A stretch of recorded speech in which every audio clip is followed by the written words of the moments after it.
Good morning friends, welcome to GS only channel. Shri Rabindranath Tagore ji हमारे एक आदर्श व्यक्ति हैं और अभी उनकी पुण्यतिथि गई है, तो उनको नमन करते हुए उनकी एक पोएम को याद करते हुए हम आगे बढ़ना चाहेंगे। उनकी पोएम है, आपने काफ़ी टाइम श्री अमिताभ बच्चन जी के आवाज़ में उसे सुनी भी होगी। अमिताभ बच्चन जी ने बांग्ला में हमको सुनाई है। कोदे गोरदाक्षनी तोबे एकला चोलो रे। उसका मतलब होता है कि अगर आपके साथ कोई नहीं आ रहा है, अगर आपके हक सुन के कोई नहीं आ रहा है, तो एकलो जाने रे, एकलो जाने रे, एकलो जाने रे मीन्स कि अकेले जाओ, अकेले जाओ, अकेले जाओ। काफ़ी टाइम क्या होता है कि हमने ये सोचा होता है, हमने अच्छा ही सोचा होता है, लेकिन लोगों को हम नहीं समझा पाते हैं, क्योंकि काफ़ी चीज़ें ऐसी होती है जिसमें टाइम लगता है। तो बस अगर आपको लगता है कि अगर आपकी सोच सही है, आप सही दिशा में आगे बढ़ रहे हो, तो अकेले जाइए, लोग आपके साथ जुड़ते ही जाएंगे। बस मैं आप सबको एक बात बताना चाहता हूँ कि अगर आपने जीपीएससी की कोई भी एग्ज़ाम पास की है और आप हमारे इस चैनल में कंट्रीब्यूट करना चाहते हैं, तो gsonly2020@gmail.com पे अपनी इंटरेस्ट बताएं, हम ज़रूर से कंसिडर करेंगे। मैं इस वीडियो में हम आउटलाइन डिस्कस करने वाले हैं कि कैसे जीएस ओनली चैनल को हम आगे बढ़ाने वाले हैं। दोस्तों, इसमें मैंने जीपीएससी का सिलेबस ही कंसिडर किया है, जो क्लास 1-2 का सिलेबस है। उसमें सबसे पहले हिस्ट्री सब्जेक्ट अगर लेते हैं तो हम हिस्ट्री किसमें से डिस्कस करने वाले हैं। तो हिस्ट्री के लिए मैंने कुछ मटेरियल चुना है। मेरे हिसाब से जब तक मैंने पढ़ा है वहाँ तक सबसे बेस्ट बुक है तमिलनाडु बोर्ड की 11 की हिस्ट्री की बुक, 11th स्टैंडर्ड की हिस्ट्री की book. It's very wonderful book. Each line of that, मतलब वो बुक की एक एक लाइन आपको लगेगी कि वो एमसीक्यू बनने के लायक है। और उसके बाद 11th and 12th standard Gujarat board की बुक है। वो एक्चुअली जो टॉपिक तमिलनाडु बोर्ड की बुक में से रह जाते हैं, वही टॉपिक हम डिस्कस करेंगे। बहुत कम चीज़ें रह जाती है, स्टिल हम एक बार रिफ़र कर लेंगे, क्योंकि अगर कुछ छूट ना जाए। उसके बाद एक बुक फॉलो करेंगे तमिल स्पेक्ट्रम। आप सब जानते ही हैं कि मॉडर्न हिस्ट्री स्पेक्ट्रम ऐसी माना जाता है कि हिस्ट्री के लिए यूपीएससी की गीता है, राइट। तो हिस्ट्री की जो स्पेक्ट्रम की बुक है, उसे हम 1 by 1, chapter by chapter, line by line, word by word पूरी थरो डिस्कस करेंगे। Okay, next some topics.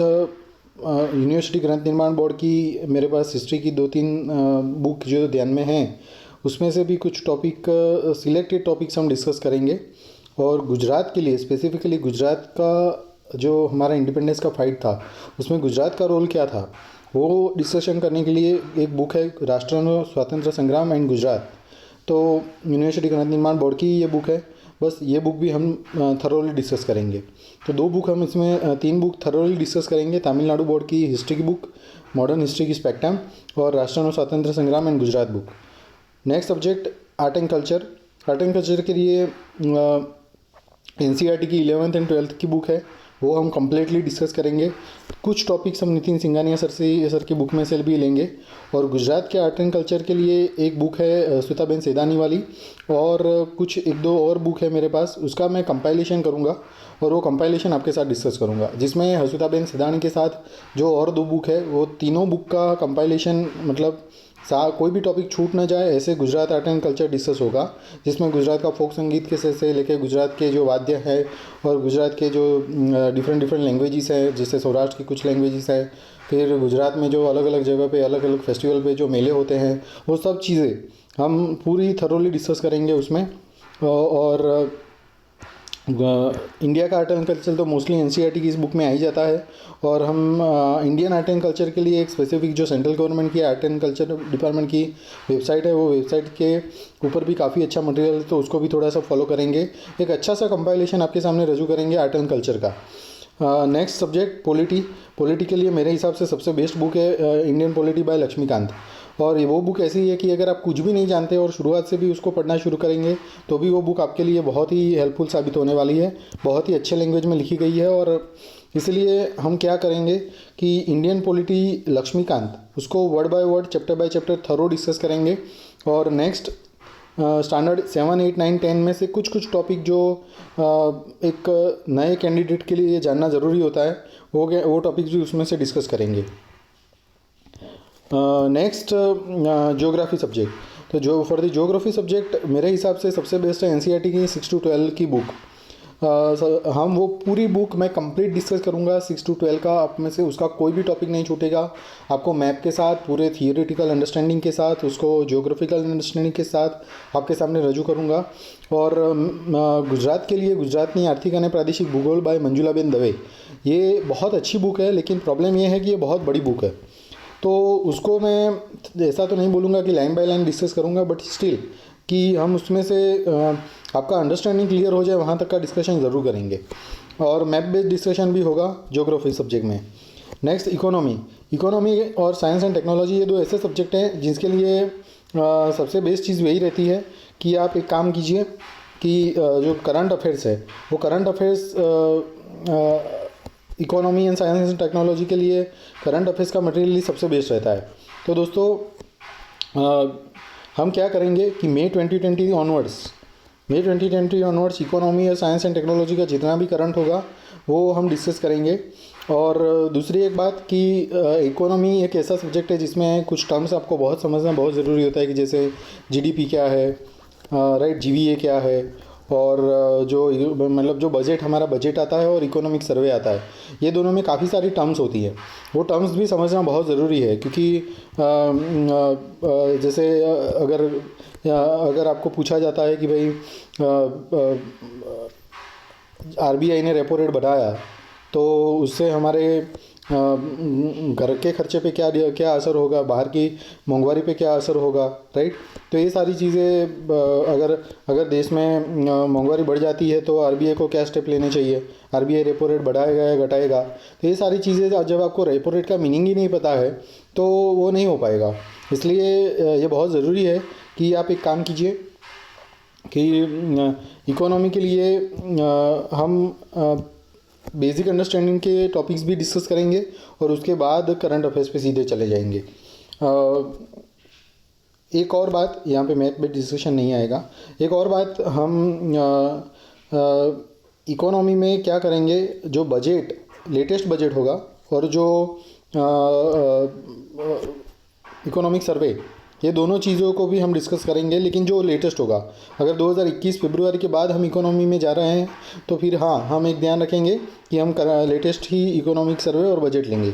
Science and technology के लिए भी एनसीईआरटी के कुछ टॉपिक्स हम डिस्कस करेंगे, उसके बाद हम सीधे जो सिलेबस में हैं उसके लिए इंटरनेट सोर्सेज भी से भी थोड़ा सा डिस्कस करेंगे और बाद में करंट अफेयर्स पे ही फोकस करेंगे इसमें भी। सो नेक्स्ट एक टॉपिक है general reasoning and general reasoning में जैसे डिस्टेंस एंड टाइम है और परसेंटेज है, या ऐसे जो भी मैथमेटिकल टॉपिक्स हैं, उसके लिए मैं आपको एक ही बात बताना चाहूँगा कि आप प्रैक्टिस कीजिए। जितनी मैक्सिमम प्रैक्टिस करोगे उतना मैक्सिमम स्पीडी आप सॉल्व कर पाओगे। और उसके लिए हम अभी तो कोई डिस्कशन नहीं करेंगे, मैं ऑनेस्टली बता रहा हूँ। जब भी टाइम मिलेगा तब मैं 1 by 1 चैप्टर आपके साथ डिस्कस करूँगा। लेकिन आप एक काम कीजिए, आर.एस. अग्रवाल सर की एक बुक है, आर.एस. अग्रवाल सर की बुक में से आपको प्रैक्टिस बहुत अच्छी होगी। मैं उसमें काफ़ी सारे आंसर्स ऐसे हैं जो गलत दिए गए हैं, तो उसको आप स्किप कर सकते हो। लेकिन एक बात है कि आप आर.एस. अग्रवाल सर की बुक में जो प्रैक्टिस है वो प्रैक्टिस कर दीजिए, बहुत सफिशेंट है वो। अगर आपने कंप्लीट कर दिया तो वो मोर देन सफिशेंट हो जाएगा आपके लिए। सो इतने सब्जेक्ट्स हम डिस्कस करने वाले हैं। अब मैं आपको यूपीएससी का सिलेबस रख के बताता हूँ कि सिलेबस में से कौन से टॉपिक्स कहाँ से डिस्कशन करेंगे। तो जैसे हिस्ट्री का है, तो हिस्ट्री के जो 1 to 7 टॉपिक है, सिंधु की संस्कृति मतलब इंडस वैली सिविलाइजेशन से लेके भक्ति आंदोलन और सूफीवाद, वहाँ तक का डिस्कशन मुझे जहाँ तक पता है तमिलनाडु बोर्ड की हिस्ट्री की बुक में बहुत अच्छे से आ जाता है। उसमें ज़्यादातर आपको कुछ देखना नहीं है। हाँ, काफ़ी चीज़ें ऐसी होती है कि आप जब एग्ज़ाम में बैठोगे तो आपको लगेगा कि उसमें नहीं है। एक बात याद रखिए कि आपको एग्ज़ाम में 100 में से 100 नहीं लाना है। You do not required 100 out of 100, okay, you just need 40-50 out of 100। Right. So अगर तमिलनाडु बोर्ड की जो बुक है उसमें से जो जितना दिया गया है वो अगर आपने पढ़ लिया है तो वो सफिशिएंट हो जाएगा आपको 100 आउट ऑफ 60 लाने तक। ओके, नेक्स्ट कुछ टॉपिक जो गुजरात के रिलेटेड है, गुजरात के डिफरेंट शासक के रिलेटेड है। तो एक बुक है अर्वाचीन गुजरातનો राजकीय અને सांस्कृतिक इतिहास बाय दी शिव प्रसाद गौर। बहुत अच्छी बुक है, उसमें काफ़ी सारी चीज़ें दी गई है। गुजरात में जब मुग़ल साम्राज्य था तब क्या था, गुजरात में जब मुग़ल साम्राज्य सल्तनत थी तब क्या था, गुजरात में मुग़ल साम्राज्य के समय क्या था, मुग़ल साम्राज्य के बाद गुजरात में जो चावड़ा डायनेस्टी है, सोलंकी डायनेस्टी है, उसमें से डिफरेंट जो राजास थे, सौराष्ट्र के डिफरेंट राजास थे, श्री भगवत सिंह जी और गोंडल के जो भगवत सिंह जी थे और लाखा जी थे राजकोट वाले, तो रणजीत सिंह जी थे जामनगर वाले। तो ये सारे राजा जो थे वो सबका इतिहास भी जानना ज़रूरी है। बहुत ही अच्छा इतिहास है, बहुत ही अच्छे राजा थे। तो उनके बारे में भी उन्होंने गुजरात में काफ़ी जगह पे बहुत अच्छा काम किया है। भगवत सिंह जी के बारे में तो अगर आप पढ़ोगे तो बहुत खुश हो जाओगे। आपको मतलब आप ये भी नहीं सोच पाओगे कि ऐसे विजनरी राजा भी होते थे उस वक्त, राइट। और बड़ौदा में जो हमारे सयाजीराव गायकवाड़ साहब थे, तो वो सब उनके बारे में जानना बहुत ज़रूरी है। तो उसके लिए ये जो शिव प्रसाद गौर सर की बुक है बहुत अच्छी बुक है और हम उसी को फॉलो करेंगे। नेक्स्ट हिस्ट्री में हम बाद में पूरा फोकस स्पेक्ट्रम पे डालेंगे, क्योंकि जो मॉडर्न हिस्ट्री है, मॉडर्न हिस्ट्री में स्पेक्ट्रम से बेस्ट बुक मिल ही नहीं सकती, सबसे बेस्ट बुक है, राइट। तो हम उसी को फॉलो करेंगे। नेक्स्ट महात्मा गांधी, सरदार वल्लभ भाई पटेल और श्री बाबा साहेब आम्बेडकर, ये तीनों का डिस्कशन, ये तीनों का योगदान मतलब इंडिपेंडेंस में क्या था। तो गांधी जी और सरदार वल्लभ भाई पटेल, ये दोनों का योगदान जानने के लिए मैंने आपको बताया एक बुक, राष्ट्रनो स्वातंत्र्य संग्राम एंड गुजरात, श्री शांतिलाल देसाई, ये सर की बुक है, बहुत अच्छी बुक है। उसमें महात्मा गांधी और सरदार पटेल के बारे में थरली बताया है कि उनके गुजरात के समय पे और इंडिपेंडेंस में ये दोनों में क्या क्या योगदान था, सेंट्रल लेवल पे और स्टेट लेवल पे ये दोनों का क्या योगदान था, पूरा डिस्कशन है। श्री बाबा साहेब आम्बेडकर साहब के लिए जानने के लिए मैं आपको एक ही चीज़ बताऊंगा कि आप उनकी ऑटोबायोग्राफी पढ़ लीजिए। उनकी बायोग्राफी पढ़ लोगे, आपको उनके बारे में सब कुछ मिल जाएगा। और बाकी आपको मैं डिस्कशन करूँगा ही बुक में से भी और इंटरनेट के डिफरेंट रिसोर्सेज में भी। Next India after independence. अब उसके लिए दो बड़ी बड़ी किताबें हैं, लेकिन मुझे कॉस्ट टू बेनिफिट रेशियो ज़्यादा अच्छा नहीं लगता उसमें। तो उससे बेटर है कि हम जो इंपॉर्टेंट टॉपिक्स होंगे वो इंटरनेट रिसोर्सेज से आपके साथ डिस्कस करेंगे, right. Okay, next polity only the Gita will study, Indian polity by Laxmikant. सांस्कृतिक वारसो आर्ट एंड कल्चर मैंने आपको बता दिया, कुछ टॉपिक नितिन सिंघानिया सर की बुक में से, कुछ गुजरात में लोक संस्कृति अस्तुत्याबेन सेदानी में से, और डिफरेंट सोर्सेज में पूरा कंपाइलेशन आपको दे दूंगा जिसमें हम पूरा डिस्कशन करेंगे। जैसे स्कल्पचर से लेके केव आर्किटेक्चर्स हो गए, और उसके बाद म्यूज़िक होगा, उसके बाद डांस होगा, उसके बाद पेंटिंग होगा, उसके बाद डिफरेंट टेम्पल लोकेशंस होगा, उसके बाद जैन टेम्पल्स हो गए, उसके बाद बुद्धिस्ट आर्किटेक्चर्स होगा। और ये सारी चीज़ें मतलब जीआई टैग भी जिस लोगों को जो चीज़ों को मिलता है, जो लेटेस्ट जीआई टैग जिसको मिला होगा, ज्योग्राफिकल इंडिकेशन टैग, वो भी हम सारा इसी में कवर कर लेंगे। तो आपका क्योंकि हर बार जीआई टैग का एक क्वेश्चन तो होता ही है, तो वो हम चाहेंगे कि वो स्किप ना हो जाए। सो ये सारी चीज़ें हम डिस्कस कर लेंगे। गुजरात का जो स्पेसिफिक है, गुजरात की डिफरेंट चीज़ें, नाटक है, गीत है, नाट्य मंडलीज हैं, त्यौहार है, मेला है, पोपट, ये सारी पोशाक है, ये सारी चीज़ें हम पूरा कंपाइलेशन करेंगे। सारी चीज़ें मैं ट्राई करूँगा कि आपके साथ डिस्कस हो जाए। एक अच्छा सा कंपाइलेशन ट्राई करेंगे हम।